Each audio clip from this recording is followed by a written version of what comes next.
Bapak Ibu yang dirahmati Allah Subhanahu wa taala, pada kesempatan pagi hari ini saya akan membacakan sebuah makalah dari Hatim Al-Asham rahimahullah. Hatim Al-Asham ini adalah seorang ulama besar di Baghdad yang taat, yang soleh luar biasa. Yang namanya itu Hatim Al-Asham, itu nama lakop, nama julukan. Ya. Al-Asham itu julukan yang artinya adalah bisu atau tuli.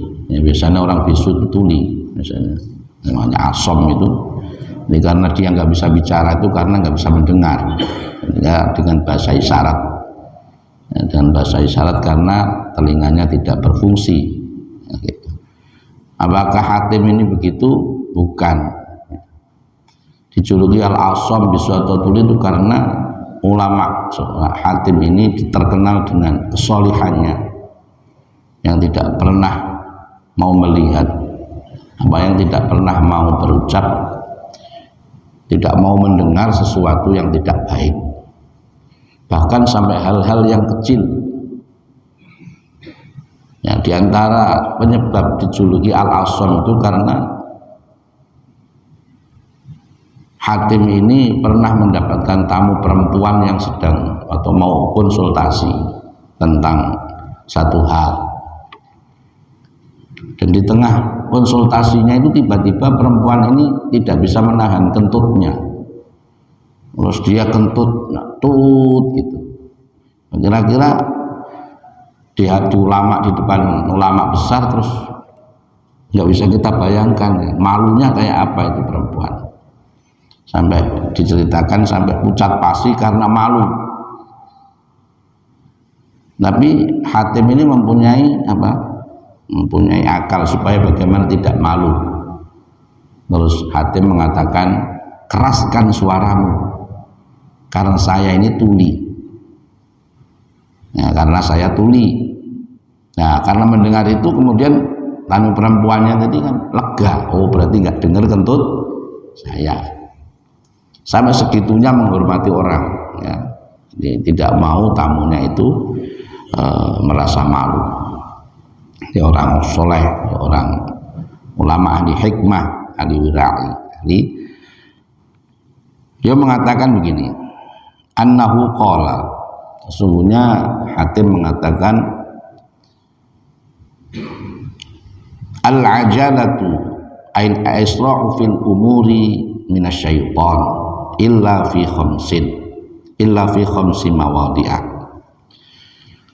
Perbuatan tergesa-gesa itu datangnya dari setan, kecuali dalam 5 hal. Jadi perbuatan tergesa-gesa dalam hal-hal tertentu, ya, kecuali 5 hal ini datangnya dari setan. Di manusia itu senangnya tergesa-gesa, apa-apa itu kepengennya cepat. Bahkan al-insanu ajulah, manusia itu diciptakan kepengennya cepat, tidak melihat proses. Apalagi anak-anak sekarang ini nggak tahu prosesnya, senengannya pokoknya cepat. Mau pinter, nggak mau penderitaan belajar lama, pengennya langsung pintar. Mau kaya, nggak mau proses tapi kepengennya langsung kaya. Ya, akhirnya jalan pintas yang dia. Ya, kalau di kampung di Jawa sana itu banyak orang yang karena kepengen kaya terus nggak mau proses, akhirnya datang ke gunung atau ke mana ya, cari pesugihan dan lain sebagainya. Ya, ada ya begitu ya. Karena nggak mau proses, ya ajilah, dia kepengennya cepat. Ya. Tidak mau proses, maunya sukses. Jadi dalam hal apa saja, dalam sholat, di dalam ibadah kita tidak boleh tergesa-gesa. Bahkan ke masjid itu tidak usah kita tergesa-gesa. Dalam artian dari rumah itu ya jalan saja biasa, atau naik motornya nggak usah ngebut-ngebut membahayakan dirinya. Bahkan sholat jamaah itu kalau misalnya sudah mulai, tidak usah kita lari dari luar. Tenang saja, nanti kan dapat, berarti kurangannya ditambah. Karena sholat dalam keadaan kita tergesa-gesa, kita lari begitu makruh justru. Tenang sampai di sini, jangan mau kan 2 rakaat ya 2 rakaat. Nanti yang 2-nya ditambah kalau 4 rakaat begitu. Nah kalau kepengen nggak tergesa-gesa ya berangkatnya agak tempo kan begitu. Di segala hal itu hukumnya dari setan, ajilah itu, tergesa-gesa,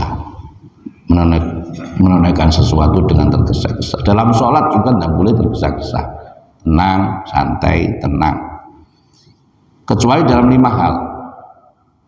Apa itu 5 itu? Yang pertama fa'innaha, jadi yang 5 itu fa'innaha, sesungguhnya yang 5 itu min sunani Rasulullah sallallahu alaihi wasallam. Kalau yang 5 ini memang dari sunnahnya Rasulullah sallallahu alaihi wasallam.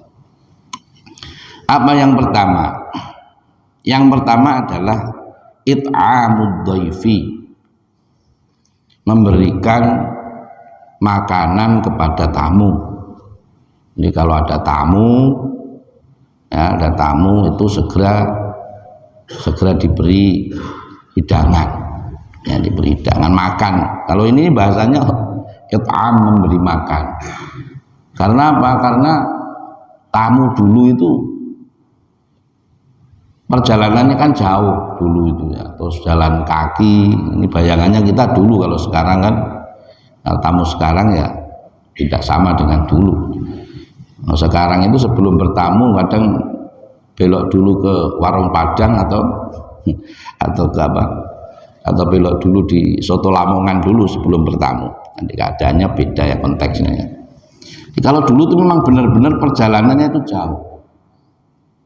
Dan kadang jalan kaki, menempuh perjalanan berhari-hari, sehingga ketika bertamu itu benar-benar keadaannya apa? Lapar, haus. Nah, segera diberi hidangan, minum atau makan, diberi makan. Bahkan tamu ini ya termasuk daripada tanda berkaitan dengan keimanan. Ya. Termasuk tanda-tanda iman, ya. Mangkana yu'minu billahi fal yukrib dhaifahu. Barang siapa mengaku dirinya beriman kepada Allah, muliakanlah tamunya. Lah tamu ini yang dianggap tamu tadi saya sampaikan tadi, ya, orang yang jauh, ya, yang datang kepada kita jauh. Kalau sekarang mungkin kalau kita begini datang ke rumah sesama kita yang dianggap tamu ya boleh, tidak pun ya artinya karena kita sesama orang di sini ya, artinya seperti itu. Di konteksnya itu kita lihatlah begitu, tidak semua tamu. Kalau Pak Tamin datang ke saya anggap tamu juga boleh, keluarga juga boleh misalnya ya Pak, saya suguhi juga alhamdulillah. Kalau tidak ya jangan terus wah Pak Ustadz nggak menghormati tamu ya, kalau saya begitu. Itu yang kedua, dalil yang begini ini harus dipegang oleh yang tuan rumah, jangan terbalik ya Pak. Jadi fal yukrim dhaifahu, maka muliakanlah tamu. Ini perintah untuk tuan rumahnya. Jangan dalil ini dipegang oleh tamunya. Nah, nanti tamunya nuntut ya. Pak Ustadz katanya Pak Ustadz itu kan memuliakan tamu, saya ini tamu ya gitu. Yang tamunya ya pegangnya ad-dhaifu kal mayit ya, tamu itu ya kayak mayit, mau dikasih makan ya dimakan, kalau tidak ya diam saja, nggak usah banyak protes. Jadi intinya adalah menyegerakan menghormati tamu ini adalah sunnah Rasulullah Shallallahu Alaihi Wasallam. Jadi memberikan tamunya pelayanan yang terbaik. Jadi terbaik itu dalam artian malayatakallafu indal mudhayyif, sesuatu yang tidak dipaksakan. Jadi tidak usah, kalau memang mampunya diberi ya roti ya dikasih roti, tidak harus mengada-ada maksudnya ya, sampai utang-utang untuk melayani tamu ya, enggak seperti itu. Konteksnya ya tadi itu memberi kebutuhan. Maka tradisi yang sudah hilang zaman sekarang itu, ya dulu ya, itu di depan rumah itu diberi air, ya air untuk musafir karena ada orang. Ya, dulu ini tempo dulu, kalau sekarang sudah nggak ada lagi. Ya, itu memang ya kebutuhannya sudah berbeda, konteksnya itu berbeda, ya, berbeda. Ini yang dikatakannya beratus-ratus tahun yang lalu, gitu. Ya, itu di depan rumah dikasih kendi, ya, sama gelas. Itu supaya kalau orang lewat ada haus, itu bisa minta minum di situ. Nah sekarang kan orang pergi itu kan ya bawa uang, jajanan warung banyak, kan beda konteksnya dengan dulu. Dulu tuh memang nggak ada warung, nggak ada rumah makan. Ya, kecuali di hari Minggu ya mungkin saya dengan Pak Haji Hasan ke Arso cari-cari warung setengah mati karena hari Minggu. Ya. Nah, kalau di konteksnya seperti itu. Jadi tidak memaksakan diri, pokoknya menghormati tamu, intinya menghormati tamu. Jadi ketika tamunya datang segera dihormati. Ini adalah sunnah Rasulullah Shallallahu Alaihi Wasallam. Di anna Rasulullah Shallallahu Alaihi Wasallam qala, sesungguhnya Rasulullah Shallallahu Alaihi Wasallam bersabda, man at'ama akhahu muslim, barang siapa memberi makan kepada saudaranya muslim, syahwatahu, memberi makan kepada apa yang disukainya, haramahullahu ta'ala, maka Allah haramkan kepadanya alan nari, untuk masuk neraka. Jadi seorang yang memberikan kepada temannya, kepada saudaranya muslim, tamu tadi itu yang dimaksud, memberi makan apa yang dia sukai, maka dia Allah haramkan baginya masuk ke dalam neraka. Ini ada dua pemahaman. Yang pertama, memberi apa yang dia suka itu tuan rumah sebenarnya membutuhkan, gitu ya. Nah sudah wah lagi ingin-inginnya ini, kalau konteks sekarang ini makan gado-gado misalnya, ya. Terus sudah beli gado-gado, ada datang tamu, terus diberikan kepada tamunya. Ini apa yang dia sukai diberikan kepada akhahu, kepada saudaranya. Jadi mengorbankan keinginan dirinya untuk tamunya. Nah itu haramahullahu jasadahu alan nar. Allah haramkan orang yang begitu itu masuk ke dalam neraka. Kan ada cerita itu yang sahabat ketika ada tamu, ini ya tamu tadi itu saya bilang itu tamunya ini konteksnya dulu ya gitu. Ya tamunya pasti lapar. Ya adanya makanan cuma satu piring itu. Ya. Apa yang dia lakukan? Makanan satu piring itu disiapkan untuk tamunya, terus lampunya dimatikan, ditiup. Kalau dulu kan pakai kayak lentera, ditiup, terus tuan rumahnya ini bawa piring saja yang kelihatannya kayak ikut makan, padahal tidak makan. Sampai segitunya para sahabat-sahabat dulu itu yang menghormati tamunya. Kadang kita ini kan orang modern itu nggak suka kalau ada tamu, karena tamu itu dianggap mengganggu, apalagi lagi tidur, lagi istirahat, datang tamu, sini lagi tidur enak-enaknya ada tamu, ya itu ya. Nah itu ya tadi itu ya konteks tamu. Jadi man at'amahu minal khubzi, ya ada dalam riwayat lain, man at'ama, barang siapa yang memberi makan akhahu, pada saudaranya, minal khubzi, dari roti. Ya, ini jangan dimaknai roti saja, hatta yusbi'ahu, sehingga mengenyangkannya, wasaqahu minal ma'i, dan memberi minum, ya, hatta yurwiyahu ba'uda minan nari sab'a khondaqin hanatiqo. Jadi orang yang mau memberi makan kepada orang sehingga dia kenyang, ini makan aja, nggak usah roti. Roti di sini mah, ya. Kalau di Indonesia kan makanan pokoknya bukan roti. Ini kan konteksnya konteks orang Mesir, orang Arab, makanannya roti. Rotinya panjang-panjang sampai. Ya, kalau Bapak Ibu yang haji atau umroh kan tahu itu roti di sana itu. Ya, itu roti hatta yusbi'a, sehingga kenyang ataupun memberi minum sampai tidak haus.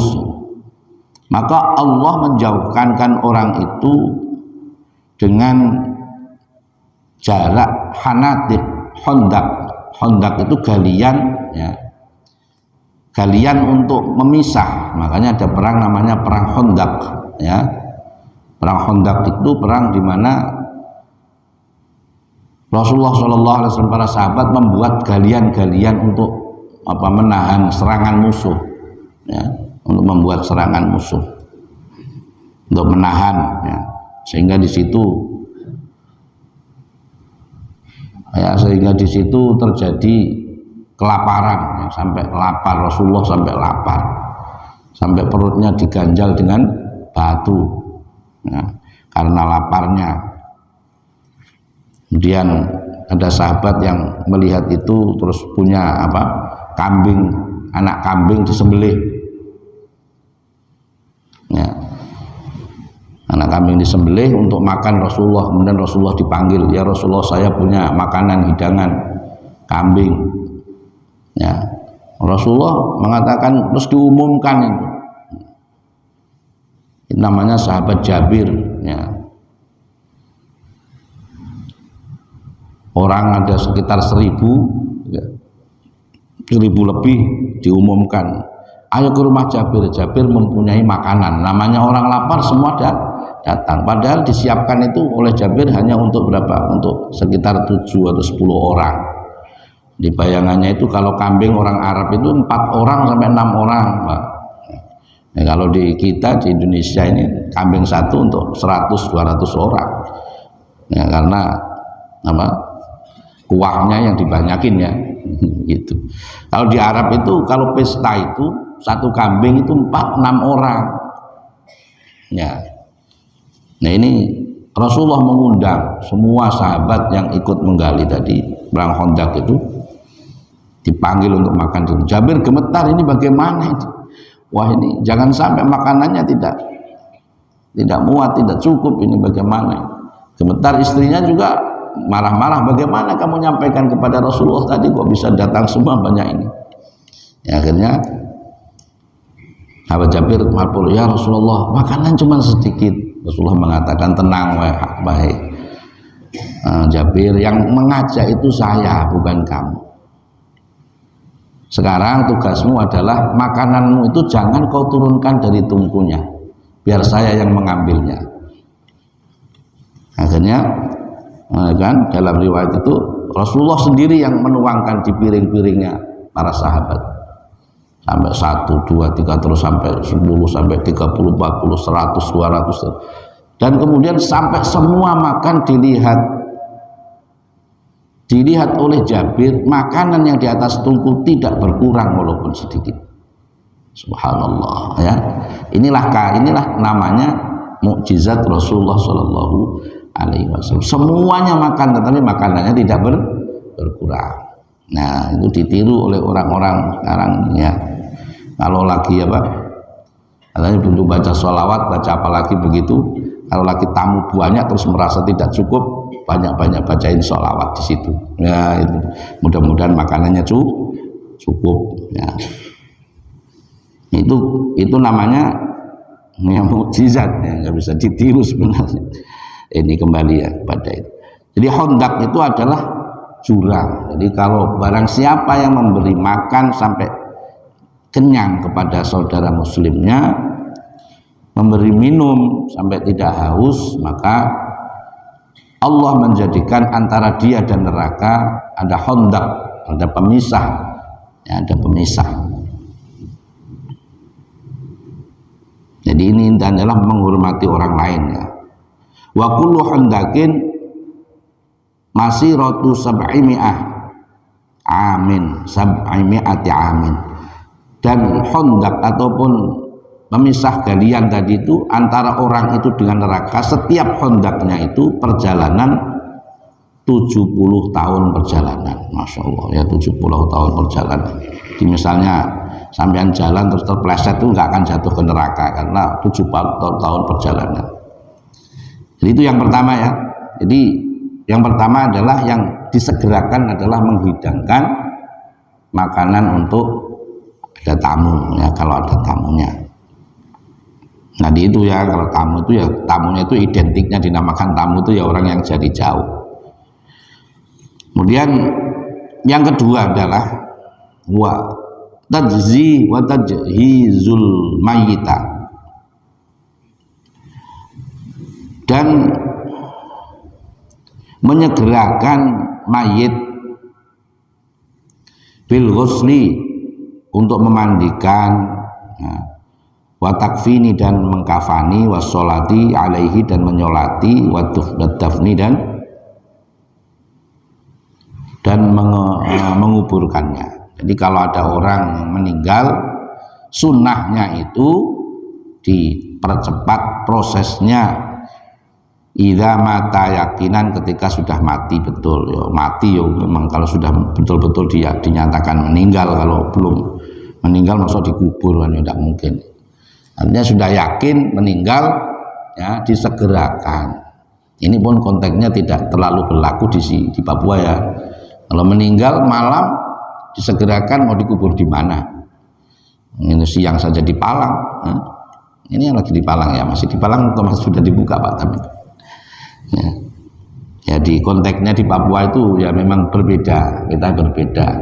Nah, makanya sunnahnya itu begitu. Kalau di kampung malam hari jalan, ya malam hari bawa petromak, bawa lampu, ya malam hari itu juga dimakamkan. Ya, kalau pagi ya dari itu juga dikebumikan. Ya, tapi kalau di sini nih ya itulah. Ini nama ya, kita pakai fikih ya, pakai fikih. Yang penting sudah siap semua. Ya kita jangan ditunda-tunda, yang ditunda sampai 1 hari, 2 hari, 3 hari ya, karena itu tidak sesuai dengan sunnah Rasulullah Shallallahu Alaihi Wasallam. Yang paling baik ya dipercepat ya, apalagi kadang-kadang menunggu anaknya yang jauh nggak pasti datangnya kapan gitu ya, nggak usah lah. Kita yang hidup yang harus ngerti.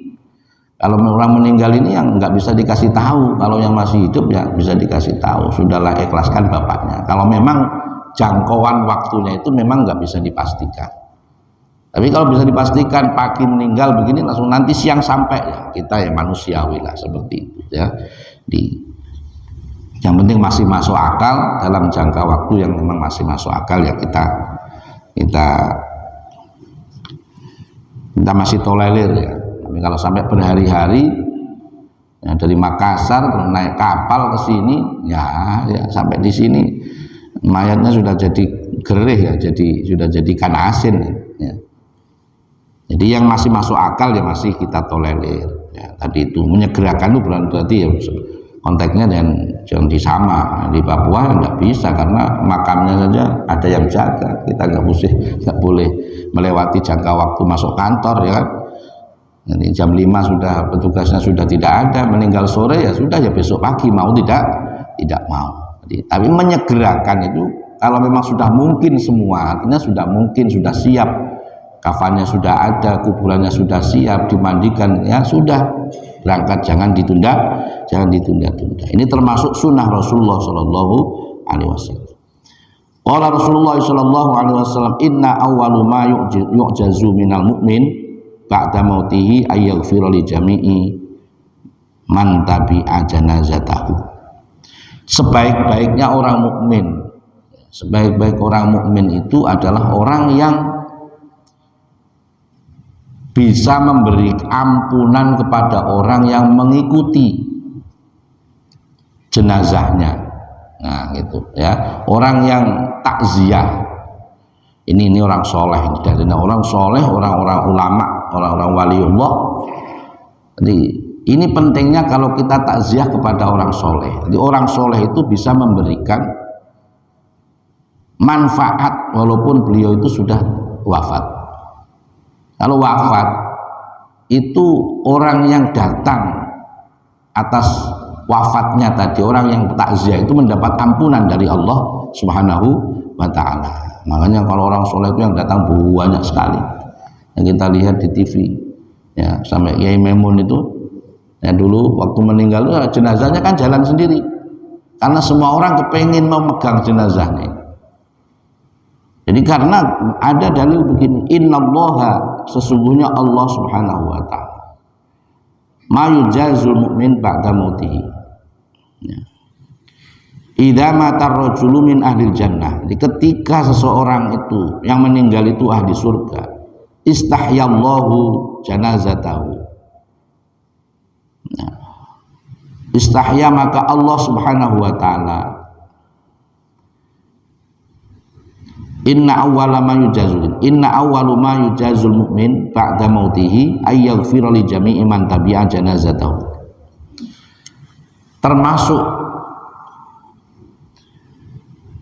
Termasuk orang-orang yang dibalas langsung oleh Allah Subhanahu wa ta'ala, yaitu orang-orang soleh yang ahli surga, yang bisa memberi ampunan kepada orang yang takziah atau orang-orang yang memikulnya. Kalau dulu dipikul, kalau sekarang kan tidak ada dipikul karena naik mobil. Nah, bahkan Allah Subhanahu wa ta'ala malu kalau menyiksa orang-orang yang membawa jenazahnya itu. Ini orang-orang soleh, ini wali-wali Allah ya. Jadi pada intinya adalah yang kedua ya, yang disegerakan adalah orang yang sudah jelas meninggal, maka disegerakan ya, disegerakan untuk diproses, dikebumikan. Itu yang kedua. Yang ketiga adalah wa tazwijul binta idza balagat, yaitu menikahkan anak perempuan kalau memang sudah siap. Ini saya maknai balagat itu bukan balik, karena balik itu kan kalau perempuan 9 tahun itu sudah balik. Anak-anak sekarang itu bahkan 7 tahun sudah haid ya, 7 tahun 8 tahun itu sudah haid anak-anak sekarang itu. Dan tanda balik itu kan diantaranya adalah perempuannya. Untuk perempuan itu adalah haid. Nah, kalau 9 tahun kemudian kita nikahkan, nanti kena undang-undang ya, undang-undang perlindungan anak, kita ditangkap apa, KPAI. Iya ya, KPAI ya, ya perlindungan anak itu ya. Ya artinya kalau sudah siap ya, ada segera disegerakan untuk dinikahkan, jangan ditunda-tunda. Kalau apalagi kalau sudah tahu anak perempuannya bonceng sana bonceng sini dengan laki-laki, itu bukan sunnah lagi, wajib itu ya, segera untuk disegerakan. Tapi kalau misalnya anaknya iffah, anaknya taat, anaknya takwa, yang nggak pernah kesana kemari dengan ya, itu ya kondisional ya. Kalau anak-anak sekarang itu kan nggak mungkin menikah 18 tahun 17 tahun kan nggak ada ya kayaknya. Kalau dulu memang 17 tahun 16 tahun itu sudah nikah dulu. Mama saya itu katanya 16 tahun dulu itu menikah. Udah menikah. Nah, sekarang tidak ada itu. Nah, pernikahan dini ya sekarang ya begitu. Nah, sekarang itu di atas 20, di atas 25 ya, ada yang 20, ada yang 25. Jadi kondisional, yang penting iffah. Ya, yang penting itu bisa menjaga dirinya, kehormatannya, ya tidak apa-apa. Tetapi kalau sudah siap, tidak boleh orang tua itu menunda-nunda, apalagi mempersulit. Nah ini nih ya, tidak boleh mempersulit hanya gara-gara panaik dan macam-macamnya, nggak usah lah begitu.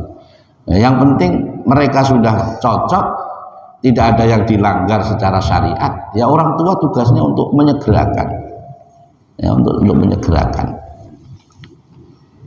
Ya supaya apalagi kalau sudah jadi fitnah ya, itu tidak sunnah lagi itu. Nah, seharusnya dan wajib disegerakan daripada gandeng sana gandeng sini ya. Nah ini jadi fitnah ya, itu jadi fitnah.